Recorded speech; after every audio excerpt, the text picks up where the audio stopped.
This is Mark Bell, and you're catching me on my 10-minute walk, and today I'm going to talk to you about eating twice a day and how you get in the amount of protein that you need.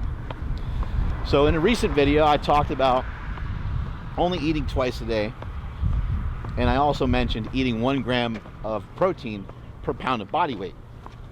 I weigh about 235, 240 pounds. That would mean I have to have about 240 grams of protein to meet that requirement, right? So that would be 120 grams split up over like 2 meals. But I usually have a protein shake as well. So now we can bring the grams of protein down quite a bit, because my protein shake usually has, I don't know, 50 or 60 grams in it. Anyway, the way that I do it is pretty simple. I have what I like to call a condensed eating window. And for those of you that really struggle with losing weight, I think really kind of no matter how you put it, if you only ate like twice a day and also had a protein shake, so 2.5 times a day, I guess you could say, and you had 1 gram of protein per pound of body weight, you end up in this situation where you have to kind of eat a lot. You have to eat a large amount of food to get the protein in that you need. You have to eat kind of high quality food because you're after so much protein. You're not going to get there through donuts, you know? You're not going to get there through pasta. You're not going to get there through a salad even. And so, because of the way that you have to eat and because of the choices of food that you have to eat are limited, you end up eating a large volume of food. It's also not really energy dense. Protein, most of the time, accompanies at least some fat.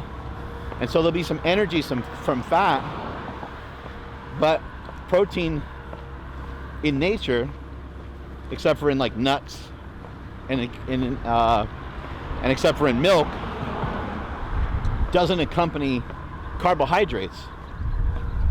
So you're just like hammering like a bolus, a giant thing of protein. In my case, it's usually steak.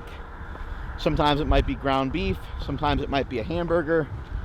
And most of the time, you know, at least out of those 2 meals, one of the meals is a little bit leaner, usually.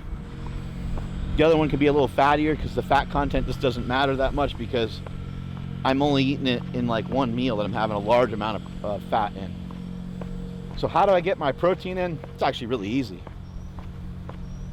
Eat like 60 grams or so, 60 to 70 grams in each meal, and whammo, you're there, because of the protein shake as well.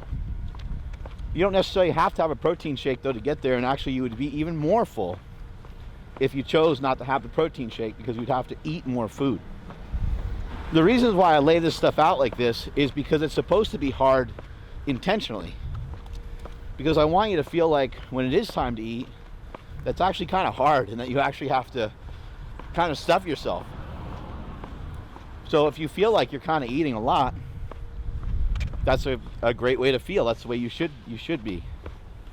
The problem with the standard American diet is that we eat a lot of foods that will spike our blood sugar, and it will also spike our insulin levels. High insulin levels make you more hungry. You're hungry all the time with a high energy supply, with too much energy, an abundance of energy taken in, without feeling satiated, because we're actually in search of protein. So how do we like short circuit that? How do we change that to our advantage? Well, we can change that to our advantage by utilizing protein leveraging. Having your meals, having your food be protein minded, having your food keep protein the priority. If you prioritize protein in your diet, you will lose weight. Because protein is not a great energy source. Fat's a great energy source, and so are carbohydrates. And when we have an abundance of that energy, that's what leads us to be more fatterist. How do we keep that energy down? Eat more protein. Bring the protein up, the energy from the fat and the carbohydrates over time will come down, because you'll be less hungry, because you'll be more satiated, you'll be more satisfied. And if we're not eating carbohydrates all the time, we're not snacking throughout the day, we're utilizing some intermittent fasting, we don't have our insulin and glucose levels going like this all day. When they go up and down all day is when we get a lot of cravings. And when we're just like, holy shit, man, I'm really hungry. Well, a way to burn off your hunger hormone is through stabilizing your blood glucose levels via not eating a whole lot of carbohydrates, ditching snacks. Snacks are for babies. Get rid of snacks. You don't need them. Not necessary. And if you did have a snack, I would follow it up at the end of a meal. If you really love snacks that much and really want a snack, I would do it as soon as you're done with dinner. But when we get rid of snacks and we get rid of carbohydrates throughout the day, and when we employ some intermittent fasting, we start to kill off the hunger hormone. We start to burn some of that off. Once we do that, we gain a lot more control over what we eat. We gain a lot more control over our decision-making skills. So I think, just give that a shot. 1 gram per pound of body weight in terms of protein. Now, I'll also say this. I don't think that you need that much protein necessarily, but my question to you would be, what the f else are you going to eat? So keep that protein high.